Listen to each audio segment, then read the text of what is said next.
Whew, Scott, how are those meat sweats? I was wondering if you were going to go that direction because, man, that was a lot of worst. Yeah, a lot of versed. The best versed. The best of the versed. I guess we should clarify here. We went out to a traditional sort of Bavarian tap room last night. I guess first and foremost, my name is Garrett McQueen. What's your name? Scott Blankenship. And this is TRILLOQUY, true and real stories from the fringes of classical music. Shout out to all of the first-time listeners. Before we get into what we're going to talk about today, I got a note last week from a listener who didn't start from the beginning, just kind of jumped in somewhere in the middle. Yeah. And she heard someone, either me or one of the guests, use the word trill in conversation as far as like true and real. I'm gonna keep it trill, and she thought that that makes the title of TRILLOQUY even more clever. Definitely a lot of work went into that, huh? Yeah. I mean, I think there was a whole day of us just trying to figure out what are we going to name this thing. So yeah, shout out to all the first-time listeners. Appreciate your tuning in to TRILLOQUY. Me and Scott were just talking about the best of the verse because we spent a little time at a Bavarian beer hall last night, and it's actually where the next edition of your project, Hop Notes, takes place. You want to just talk about Hop Notes for a couple of minutes, what that is? Hop Notes takes classical music and I pair it with beer because when you think about it, a lot of the beer styles that we enjoy today were being consumed on a wide scale back when the likes of Mozart and Haydn and all those were composing. So the connections go back pretty far. So September, this is the month for Oktoberfest, and York Brewing has a month-long party going on, which we went. York Brewing is the name of the place we were at. Yeah, that was York's beer was Minnesota's first beer. Yeah, and it was a great time. So shout out to York Brewing. Congrats to you on the next edition of Hop Notes. How can folks listen to that when it comes out, or even check out ones that you did in the past? You can find it on YouTube. Just go to YouTube and search Hop Notes, and you can also find it at yourclassical.org. In the next edition, Scott even gets into costume, so you definitely want to check that one out. So today we're speaking with my homegirl Jen Arnold. She is she was formerly a member of the Oregon Symphony in Portland, Oregon. 14 seasons there. She just moved across the country to Richmond, Virginia, to be an arts administrator for the Richmond Symphony, and so we're going to talk about that and why she made that move. But one of the first things we talk about in the interview is how specialization has kind of had an impact on classical music that isn't maybe so great. So both of my degrees are specifically in bassoon performance. But what Jen was talking about was, back in the day, if you played an instrument, you wrote music and you taught and you did all that. Just being a musician was far more encompassing. And I feel like we're getting back to the stage getting back to the point outside of music where that very particular specialization can kind of be a block, can kind of be a hindrance. And what I think about is my role here. I was hired as as an announcer, as a radio host, but along the way I just have to know a little bit about sound editing, and I have to know things like microphone technique and all that stuff. I mean, I'm sure you can speak to, needing to be an engineer as well as a host, or needing, especially with Hop Notes, where we were just talking about, you have to edit video in addition to sound. That's right. I did all the video editing. Yeah. That's right. Did all that sort of cross training come to you formally, or did you pick it up along the way? It was taught in the coursework that I did in some of the broadcast classes that I have, but also remember that I started taking broadcasting classes back when we were still using reel-to-reel tape. Whatever that is. Yeah. So I was editing analog, but I think that it translated well to computers and that, and then obviously video came along. But before I moved here to take this position 13 years ago, just like you said, I had a couple different specialties, you know, that nobody else could do. So I was doing the morning show, plenty of people could do that. Sure. But I was also managing a student lab, where all the students went in to edit their projects. Yeah. And here I was supposed to be getting up at 4:30 in the morning so I could be in to do the morning show at 6. And I had students calling me all hours of the night with questions, waking me up. And Where do you is there anything that you wish you did learn along the way in a formal setting that you had to just kind of pick up as you as you went along? you mean something with the job? Yeah, or just in general. Well, I guess with the job, because what I'm thinking about, I never shout out to Julie, our manager. She has taught me a lot about delivery and how to say things and how Mm.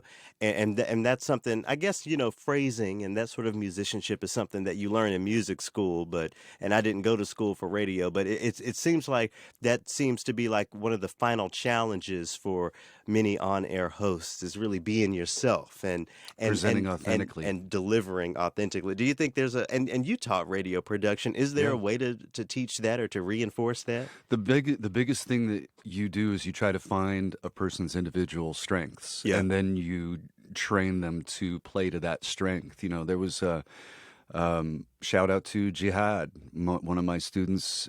He came up and he said, "Look, I'm not a very strong reader, Mm. but I have a passion for this, and I want help." So he and I would go and work off hours, on his delivery from a script. But the thing is if you got him on sports, he was unstoppable. Oh yeah. So he could go off script if he had just some bullet points and he was familiar with it, like basketball, football, Yeah. hockey, that sort of thing. So that's what we did. And another one of my students was she came from Brazil. Portuguese was her first language, so we focused on the multilingual aspect for her. So it was just an instance of just trying to find the person's strengths, and then you play to that. Yeah, and it's interesting that you're speaking about personal and individual strengths and aspects, because that's something else that Jen talks about geographically. So she, like I mentioned, she recently moved after living for a decade and a half in Portland, Oregon. And when I think of Oregon, I think about keeping it weird. Maybe even the show Portlandia. 100%. Yeah. Oh, you're a fan of Portlandia? Yeah. I haven't watched every episode as much as I've watched every episode of maybe The Office or Parks and Rec, but Right. it's definitely a cool show. And it's interesting to hear some of my perceptions reinforced by Jen. As when she talks about some of the how the Oregon Symphony works to keep it weird, and with all these orchestras, having to deal with ticket sales going down, she talks about how ticket sales have only gone up there because they're just exploring some of these really fringe sort of things. She talks about a composer in our interview named Gabriel Kahane. They recently recorded a work of his, an oratorio that deals with homelessness and houselessness. And she says that it's so uncomfortable that both nights, 30 to 40 people would just get up and walk out of the show because they were that uncomfortable with it. But I think it's just really cool that, that symphony really not only engages some of the difficult conversations musically, but keeps things a little weird. And just to put Gabriel Kahane's music into context, I thought that we could plug in one of his tunes here. So this is an excerpt from one of the movements of a piece he wrote called Craigslist Leader. And for those who don't know that word leader, that basically means song. So Schubert wrote lots of Lieder, which, Tons. is basically just song. So this is a song he wrote from the perspective, it sounds like someone writing or reading a Craigslist Personals ad. So let's take a listen to that. Neurotic and lonely, average height, brown eyes slightly disproportionate, brown curly hair, Jew fro. Is occasionally employed, anthropologist, chain-smoking Jew, currently living with parents, off from school, to deal with emotional problems.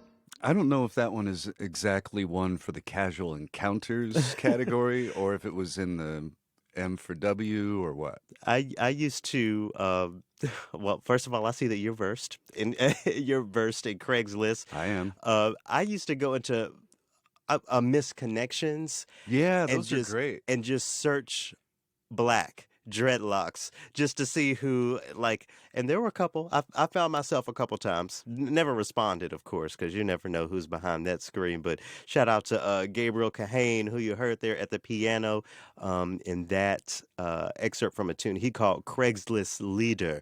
That performance actually took place on an episode of Live from Here. So shout out to Chris Thiele and all those folks for also putting forward some of that weirder music out for people to hear. I used to go to Misconnections and just read, because Just to see what. Yeah. well, and to be honest with you, there was one point where I was thinking about writing a play, and it was going to be, taking place largely online, and sort of a theatrical version of the Pina Colada song. Okay.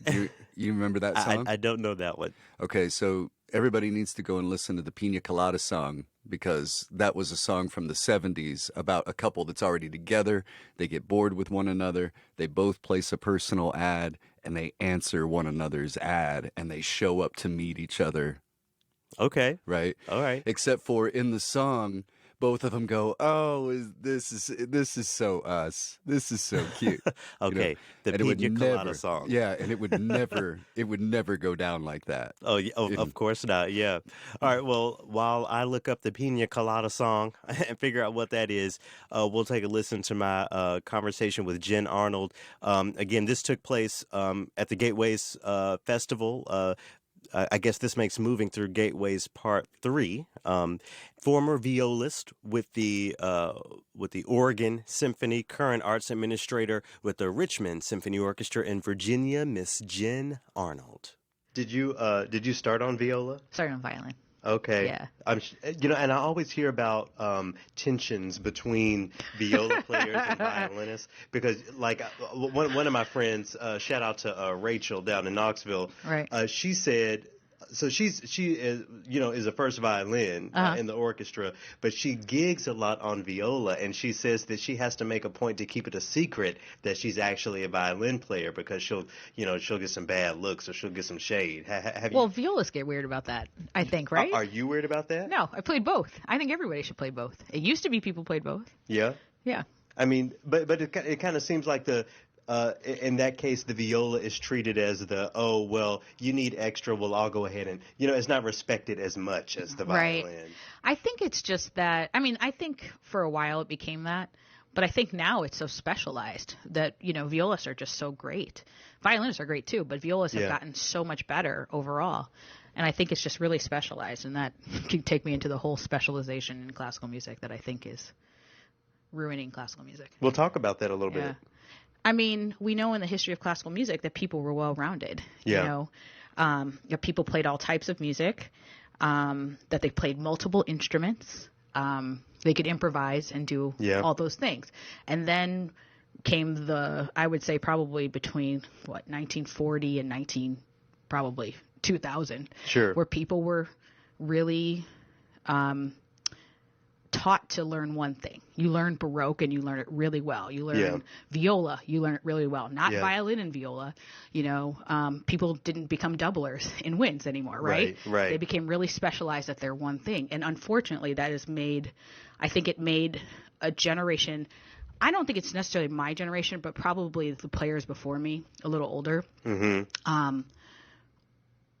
I think they didn't do as much, and they were just so specialized and marginalized in certain forms of music, and I think this is where this reputation of the orchestra musician doesn't want to play the movie concerts, or the orchestra musician doesn't want to play those would be my favorite the pops. concerts. I know, right? I love all concerts. Yeah. The audiences are different, yes, and that's great. But I grew up being a well-rounded player. I played everything.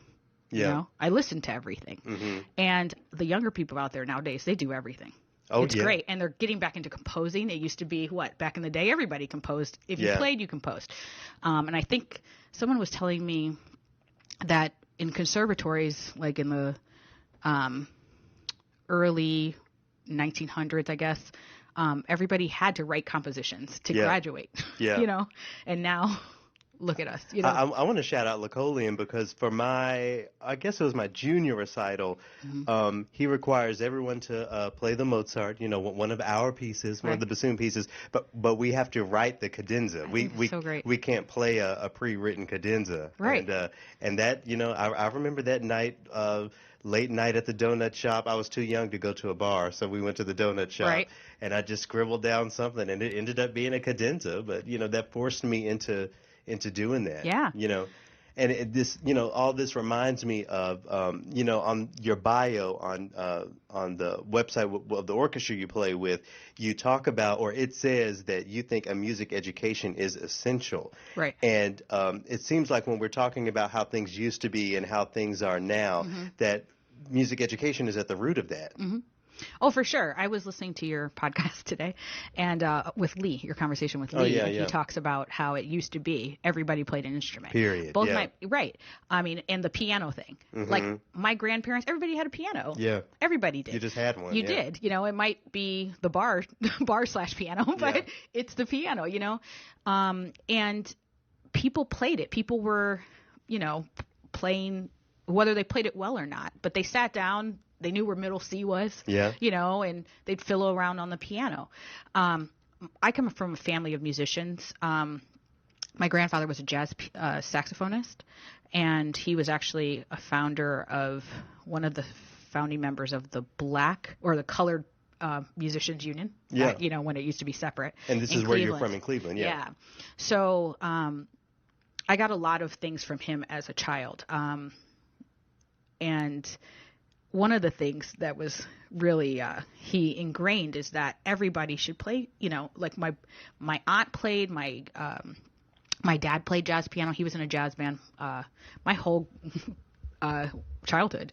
He played on the weekends. Yeah. Both my parents were elementary school principals, but he was in a band, on the weekends. So you come from not just a family of musicians, Yeah. but a family of educators. Yeah, Wow. for sure. Yeah. That had to have given you an edge when you look at where your career has gone, because they had a concept of what it could be for you when so many others don't. Right. Yeah. I think, just from a young age, everything that I do now professionally, they had me do as a young child. I always joke that my brothers and I never had a day off from school because my parents were in other districts. So we always would go to their schools. And when we went to their schools, we'd always perform for their students. Okay. So I've been doing, education concerts since I was probably 5, 6, playing Yeah. my Suzuki songs. And Yeah. when my brother there are pictures of us. My brother would play drum set a little bit for my dad's students or my mom's students. I'd accompany my brothers in Suzuki 1, I play violin. My mom, as a principal, she used to play for her students. Oh, wow. Regularly. Wow. At an assembly, same thing actually with my dad. I forgot. He used to do that too. How many principals do you know that were playing for their students? You had parents who were principals. Principals, and school administrators Yes. playing for their students on the regular. Wow. My mom was one of the first people to get that VH1 grant that they had for Was that Save the education, Music Save or- the Music yeah. or something. Yeah. Yeah. My mom was one of the first people. Wow. Yeah. And they made music a priority. And they taught me that, yes, music in the schools may be dying, but if the educators, especially the school administrators, are behind these programs coming in their schools, the school will get it. They'll have a better program. I think that's why we see, good and bad, we see the community taking up what the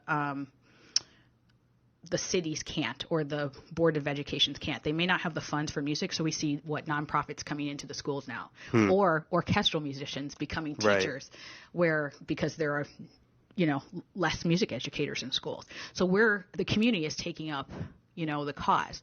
But I think And that reminds me of what Yeah. what we were saying earlier about how way back when musicians weren't so specialized, and then Right. the specialization came up, and then Right. now these days orchestral musicians have to be educators, have to Right. be event organizers, have to be so much just to keep it all alive. Yeah. And should want to, honestly. Yeah. Yeah. You should want to. My life was changed with music. I can't imagine who I would be without it. You Yeah. know, and that's what I think about when I say every child should be exposed to music, Yeah. to play an instrument, because where you can go, I mean, you just never know. Yeah. I don't think I would have ever left the country, honestly. I would have been a small town, you know, Ohioan. Yeah. Not that that's a bad thing, but Yeah, you no know, shade to Ohio. no shade, you know, but like, I can't imagine, you know, now I'm a traveler. I love traveling, and I don't think I would have seen the world without people paying for Yeah. it, you know? Yeah. And it's a blessing, you know, and it's changed my worldview. And that's all because of music. What is there a place that sticks out in your mind as far as a place you got to go because of music? Yeah. I mean, I was in the Youth Orchestra of the Americas for 5 summers, and traveling all over Central and South America changed my life. As a teenager? Yeah. No, I was in my 20s. Okay. Yeah. But a young 20. Yeah. I think from the time I was 23 to 28. Still not grown. No. Yeah. 23 to 28 though. Okay. I loved it so much that I was in the Oregon Symphony for 3 seasons. I still went. Oh, wow. That's how much I loved it. Really? Yeah.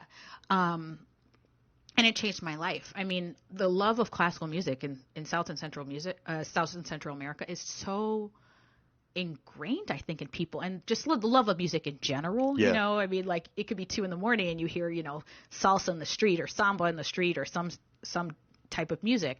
But I've never seen people line up for classical music, especially a youth orchestra, like I did in South America. Wow. Never. I mean, people would wait like 5-6 hours to get into the hall and to get tickets. What do you think the problem is here? Well, I think there are a lot of things. Where to begin? Yeah. You know, first of all, I don't think there's a problem everywhere. Okay, I would say that. I mean, certain cities, like the Oregon Symphony, their ticket sales have been rising for years. Okay. And I think it's because we do a lot of different things. And I think we're starting to be edgier, which I like. Look at LA Phil. You know, the West Coast orchestras, I think, have kind of the right idea about things. Don't be afraid to take a risk. Don't stay in the box. You know, try different things. They're not afraid as much to do things that are political. Talk about social issues, you know, and have commissions about social issues. They're a little more daring, I would say. So I think that shows because, you know, if you're commissioning a work or performing something that has to do with an issue in your community, people are going to respond to that, you know, positively or negatively. And then they're going to want to come and hear it. They want to be part of the discussion, part of the musical process. So I don't think everywhere has those issues. I think some of the orchestras especially orchestras that are just doing the same repertoire all the time do. You know, like I love Beethoven, right? Beethoven 2020 is coming. I love Beethoven. I can play Beethoven 7 a billion times probably and love it every single time. 7, well, I don't know if it's my favorite of the symphonies. Yeah. I don't know. I love 4. I could 4 play is it a good. billion times. I could play 9. I don't know. I don't 8. I can tell you which one's not my favorite. Okay. I don't like 6. So No, much. you don't like the pastoral. I just don't. It's not my. I mean, I like it. It's Beethoven. I can't hate Beethoven, but it's not my favorite. Sure. I could leave that one for a little bit, for about a decade. But I want to get more into what you mean by this edgy programming or political. So first of all, how long have you been with I always want to say the Portland Symphony, but it's the Oregon Symphony. Yeah, Portland, Maine. Yeah. But Oregon Symphony in Portland, Oregon. Yeah. Okay. How long have you been with the Oregon Symphony? So I just finished my 14th season. Oh wow! Yeah. Wow. Was that your first job? Yes. Oh, good for you. My first full-time professional job. Yeah. I was in other orchestras in Cleveland. But, Right. Yeah. And you loved it so much you stuck around. Yeah. Oh, yeah. I was really lucky. I have friends in almost every orchestra, and some of these orchestras out there, I hear horror stories about some of these, like the treatment of the musicians, sometimes how musicians treat other musicians. You know, orchestras not getting along, like people leaving the minute the downbeat's over, the last note's over, they're peace out, you know. Me. Okay, see, that's some people's experience. That's not my experience in Oregon. Oregon the musicians have really been, we've been pretty tight. I know most of my coworkers, you know, the names of their spouses and their children. Yeah. We're part of each other's lives, and we care about each other. And I think that's so important in a work environment. Yeah. And I had no idea that, you know, other orchestras weren't like that. No. And I'm super lucky, so I can't complain, about that. And things are changing in Oregon because they're not as afraid anymore of kind of tackling some of these social issues. Yeah, because when I think of Portland, Oregon, I think of, keep it weird, be Right. very progressive, Yeah. so in the 14 years you've been with the organization, you've seen them change and Yeah. embrace more of these difficult conversations, quote unquote difficult. Yeah, because if you know the history of Oregon, I don't know if you know the history of Oregon. Oh, yes. But it was a white state, Yeah. right? Yeah. So I took a wonderful tour. Actually, I think most of the staff in Oregon and the invited musicians and board members to take this thing called the Portland Diversity Bus Tour. Mm-hmm. And what you do is you go to around Portland and you see and you talk about the history of Portland, and its troubled history, right? Yeah. And it's a really great tour I took. But they show, I think on that tour they showed how a lot of the old mayors and council people and all the sheriff and all the fire people were all KKK, signed, registered KKK members back in the day. I mean, this was a long time ago, but this was still up until, I think, 1940, something like that, maybe? Yeah, well into the 20th century. Yeah. And they talk about that. And so that's part of the Oregon history, and they're still dealing, with a lot of issues. It's getting better, for sure. But, still, it's the whitest major city in America? Yeah. So it has a history. But it's been very welcoming to me, Oregon, and definitely the symphony. But I was going to say our board, like a lot of boards tend to lean conservative. I think maybe less so now because they're trying to diversify the board. But so you always have those issues, which are not necessarily open to taking risks, So we did a wonderful piece by Gabriel Kahane, I think 2 seasons ago, that we recorded that was about homelessness and houselessness. And you should listen to it when it comes out. It has the Kahane, David Kahane. Gabriel Kahane. Yeah. Okay, I'll definitely look that up. Yeah. Wow. So it's wonderful. It's a wonderful piece, and people really. It was 3 sold out audiences. People really responded to it. Some walked out. I think the first night we had I remember seeing about 40 people walk out, because there's some. Was there a vocal aspect? Sorry, it's an oratorio. Okay, I should have said that. yeah. That's important. Yeah, it's an oratorio. Yeah. So and for folks who don't know what an oratorio is. Yeah, it's a piece of music that has a narrative. Is that how you would describe a oratorio? So the Messiah is an oratorio. Yeah. So and he uses. He talks about the financial crisis. He talks about what has led to homelessness. Yeah. And it touches some people. It touched plenty of people. I saw people crying. Sure. We had the Maybell Community Choir, which, because he wrote a choral part, and then it's for a soprano as well. And 3 voices. What am I talking about? 4 soloists and then a community choir. And the community choir was made up of the staff of this Maybell Center, which is a wonderful organization that their goal is to touch. They work with houseless people, but that's not trying to get them into homes and resources. But that's not really their mission. Their mission is that human contact and social interaction, one person at a time, will change lives. Yeah. So. Yeah. And that was a choir made up of. So a lot of them were formerly homeless. Oh, wow. Yeah, I'm definitely going to look that up. That's powerful.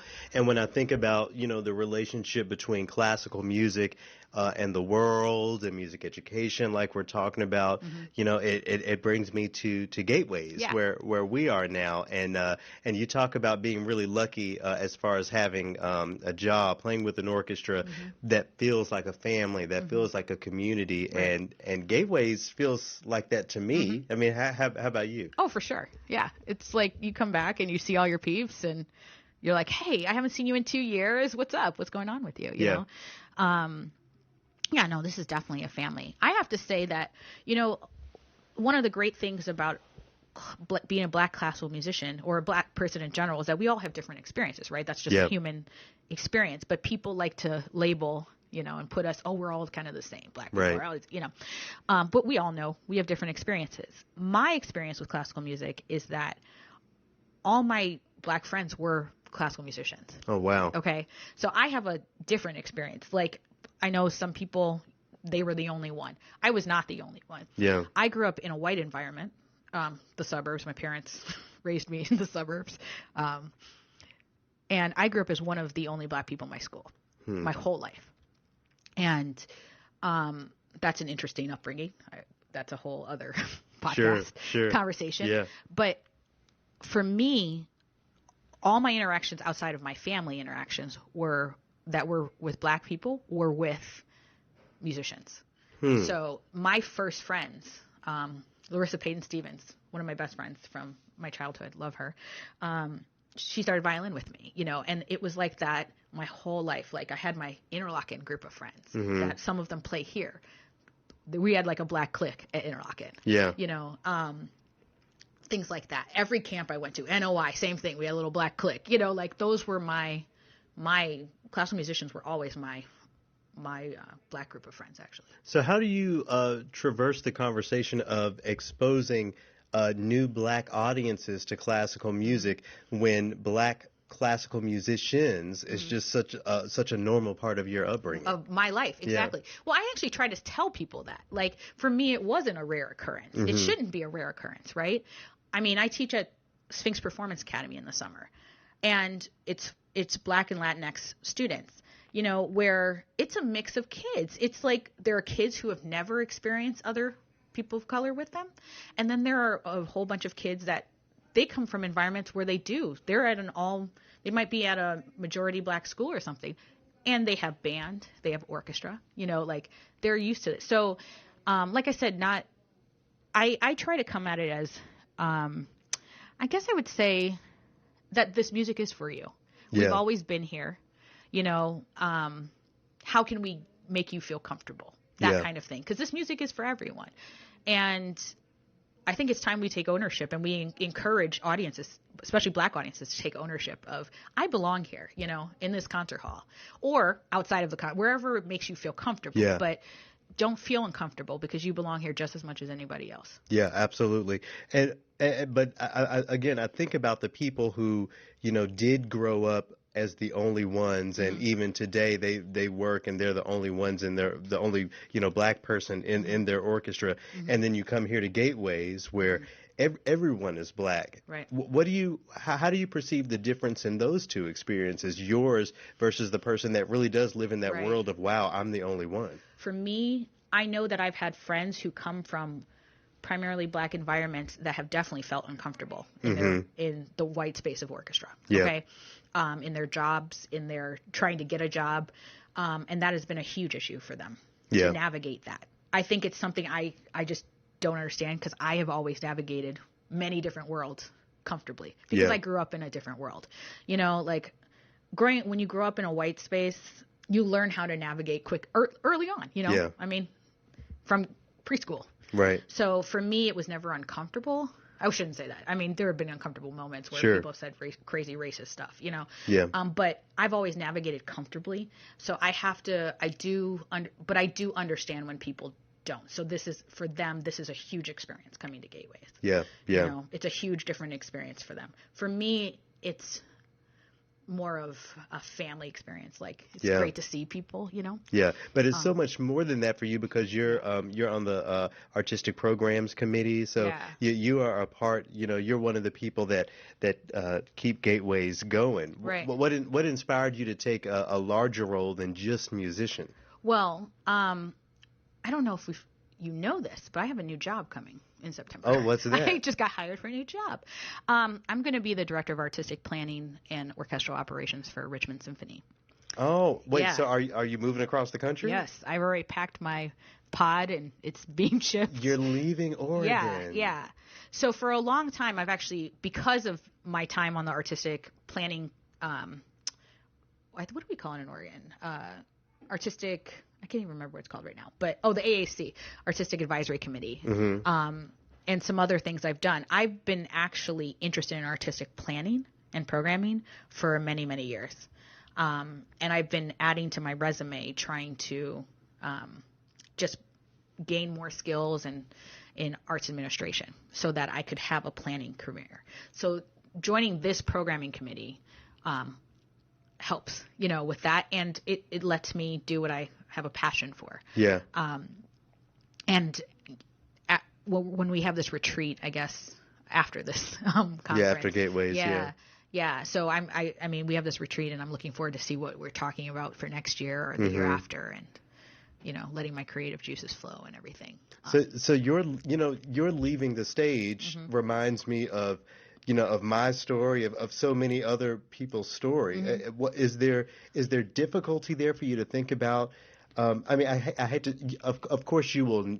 I can't say you will never, do X, Y, and Z again. But the thought has to come across your mind, like, wow, what if what if I play my last concerto, or what if whatever. Yeah, it hasn't.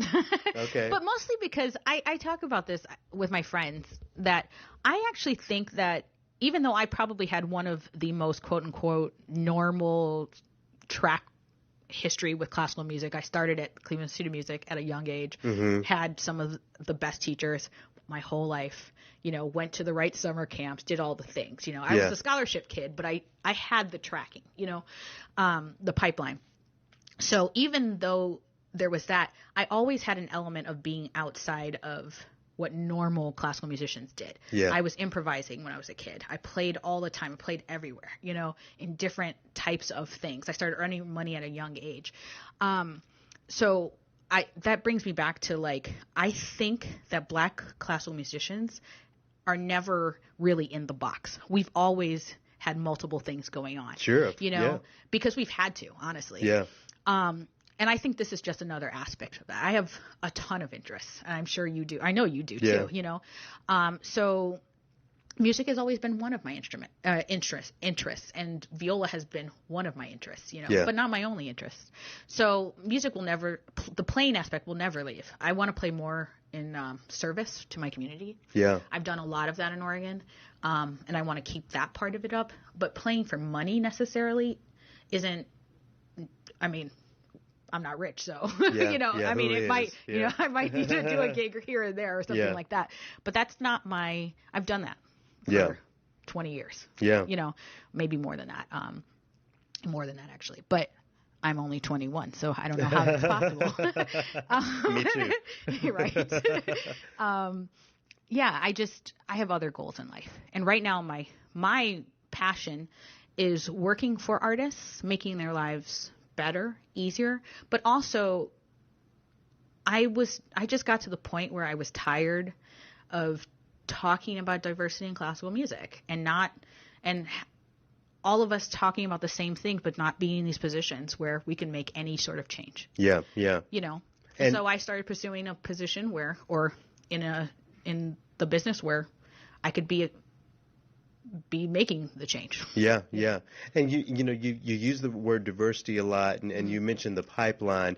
A line of thinking that I've been on, especially since I interviewed Lee, was the idea that Gateways is not a diversity initiative. It's a celebration of a Black appreciation of classical music. Do you think there is a way to sort of, a part of me hates the word pipeline because it sounds so rigid. It sounds like there isn't choice there. But for the sake of this, do you feel like there's a possibility of a pipeline that leads to an experience for Black musicians more like Gateways, as opposed to Black musicians, being used to diversify non-Black spaces?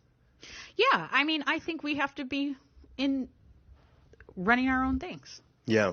That's what I think. Yeah. I think we have to be running our own chamber festivals, or being in somewhere in a position of power where we can, have some say in what happens. Like Gateways Festival is a great example. I'm one of those people on the programming committee that really believes that Gateways should be playing more Black composers. Honestly, I think we should be the destination festival for Black composers. Yeah. I think it would be, well, we could talk about the future of Gateways, but I have all kinds of ideas, having a hub for composers to do a residency here and start writing some works in Rochester, Think about the history of that. This work was commissioned by Gateways in Rochester, 100 years from now. That would be amazing to have that legacy for Eastman, because they have that with Howard Hanson. Right. It would be great. Exactly. It would be great for a Black composer to have that history. And it's multiple, not, I should say. And it's not that the Gateways Festival Orchestra does not play Black composers, because I heard Florence Price live for the first time, at a Gateways years ago. Right. Yeah. But you're right. It's not exclusively Black composers. Right. What does it mean to you that a stage full of Black people are playing Rachmaninoff or playing Beethoven? I mean, I think it's great if that's what the interest of the orchestra is. Yeah. But I feel like that music gets played all of the time. Rachmaninoff, we played Rock 2?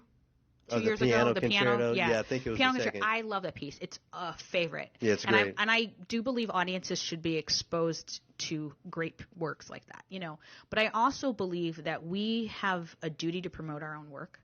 I mean, they have the opportunity to hear that Rachmaninoff anywhere, right? Yeah, every 2 years probably, or every 3 to 4 years. I just personally I just would like, number one, okay. Honestly, I think we add a different flavor. Like, if I play William Grant Still Afro-American Symphony with X orchestra that has no diversity, right? It's going to sound a little more different. It's going to sound different than this orchestra playing Still Symphony number one. But people would challenge you on that. Mm-hmm. People would push back and say, well, the notes are here, the rhythms are here. Right. I mean, what is, what really is the difference? Well, the difference is if you read an accent differently. Sure. Or the inflection is different in a phrase. I've seen it happen all the time. I've played works by people of color with different people of color, and it's different. Yeah. It's just the rhythm can be interpreted, the tempi can be interpreted differently. Florence Price is a great example of that. I've played her string quartet, the one that's unfinished, several times with several different people. Mm-hmm. And I will tell you, it is definitely different with people of color, playing it with people of color. I say that because it was Latinx and Black. Sure. It was different. It's a different flavor. It's a different tempo. And it's just a different feel. Artistically, both are great. But I'm just saying it's a different feel. And I just think that there are just so many unrecorded works out there. Oh, lots, And I think this orchestra should be doing them. Yeah. I think we should be promoting our own people. I think not only just that, though, I'd like to see other orchestras, their artistic planning people, come here to hear a new work. Like, oh, this composer, I've heard a lot about them. Why don't I come to Gateways Festival and listen to the Gateways Orchestra play that? Yeah. That's what I mean. Sounds like a call to action. Yeah. I just think we could do a lot of great, we do a lot of great, I should say, Gateways Festival is wonderful already. The experience is already wonderful. I'm just thinking in the future. And there's always room for growth. There's always room for growth. Exactly. Ways to be better and to be more enriching and more engaging. So what are your so in your new position that I've just learned about over in Richmond, what are your first 50 days look like? What do you have a game plan? Emails. Oh yeah. No, I mean, I already actually did a week of onboarding a couple weeks ago. So I've met most of my staff, which is wonderful. And the staff in Richmond is lovely. So I look forward to meeting the musicians of the orchestra, number one, hearing hearing their first concert. Talking with the musicians in the orchestra, and seeing, what we do well and what we could do better. I look forward to planning, future seasons. That's what I really look forward to. But it's not just the musicians that you plan to engage, right? Oh, no. It's soloists and I guess the pieces on the program. I guess what I'm getting at is more about the boards again and kind of breaking up the conservatism that orchestral boards tend to have. Yeah. I don't know how much it'll be interesting to see because that's really more of the executive director and departments kind of things. But I don't know what my interactions will be with the board. Hopefully, I mean, I believe that the board it's really important to engage the board as a musician and as a staff member. But every orchestra is different about how they run things, Right. So we'll see. I think it's important for your board to be invested in the organization. So if the board knows who everybody is, every musician, that's great for your orchestra. Yeah. Because, I always tell this story, but in Oregon, we do a really great job as musicians talking with audience members and board members and things like that. So much so that if one of us is missing for like a sabbatical, like I did 2 years ago, our executive director made an announcement about, I wasn't the only one, but there were I think 3 or 4 of us on sabbatical in 1 year. Okay. And he made an announcement so that the audience would know, like, they're not fired or they're okay. Yeah. They're just gone for the season, because people will email and be Yeah. like, where's Jen? I don't see her. Yeah. But now Portland, Oregon and Richmond, Virginia, culturally are very two places. Yeah. How do you plan on dealing with that? Do you foresee any issues or any challenges? I hope not. Or advantages, Yeah. One of the reasons I took the job is because they seem pretty progressive on the East Coast. I like that especially the smaller orchestras in general. I think the smaller budgeted orchestras seem to be a little more adventurous anyways. Yeah. But this orchestra, Richmond, they're exactly what I'm about. They're trying different things. They have a great 5-year plan. Yeah. Strategic plan.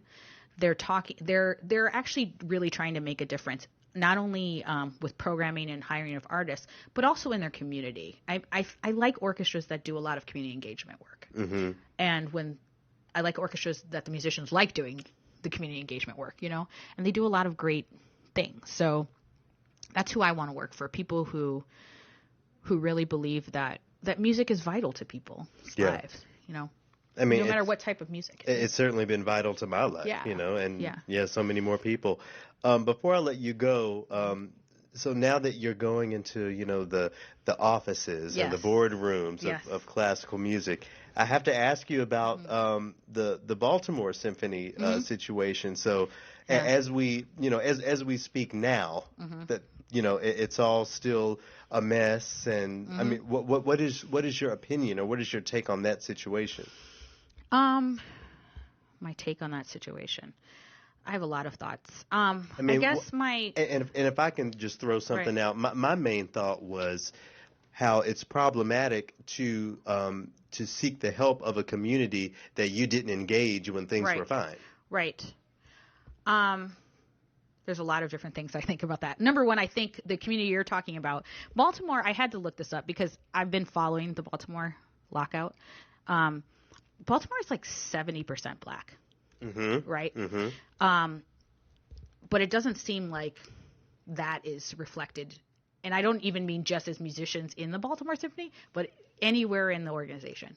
Doesn't seem like. In the offices, in the board, in the certainly, audience. Certainly not the programming.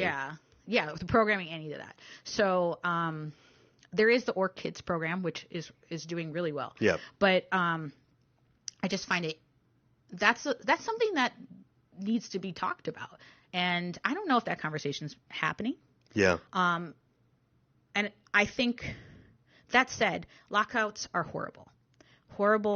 And just for the folks that may not know, let's talk about quickly the difference between a strike and a lockout. Right. So a lockout is when the orchestra management, your contract expires and the orchestra management basically says you can't work because there's no agreement. Okay. A strike is when musicians don't come to the agreement. Right. So they choose to strike. So this is the situation, and again, as we speak now, maybe by the time this is airing, it'll be changed. But the situation right now in Baltimore is a lockout. Okay. Yes. I personally think that I definitely support the musicians. I definitely think that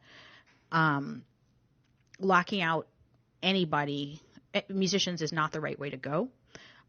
It really ruins people's lives, financially, healthcare wise. I mean, it adds stress. It's never good when people lose their jobs, okay, or have a work stoppage. I do think I have many thoughts. Some orchestras run where they really want their staff to do all the work and musicians just want to play. I don't know what Baltimore's situation is. I don't really have any friends in that orchestra, so I can't even like. Yeah, neither do I. Yeah, I don't know really what their inner situation is. That said, if I was a musician in that orchestra, I would be out there all the time, like, and not just in a work stoppage. Yeah. You know, I would have. In Oregon, we do this. We have many committees, and we want to know what's going on, you know, for many different reasons. And one of these reasons is because you just never know what people are planning. Mm-hmm. You know, we know in orchestra history, if you cut your orchestra, it leads to more cuts. It's just not. Yeah. It's just not great. It's one, you don't have a symphony orchestra. Two, it creates a lot of different issues with musicians and injuries, right? You have people, I mean, it's a really deep, you know, thing to go into. But I do think that hopefully Baltimore will go back to work soon, and I hope their musicians think about their community and what their community really is, you know, because it doesn't seem like that is being talked about. Yeah. You know, I mean, like saying we're going out in the community, what communities are you going to, like you said? Right.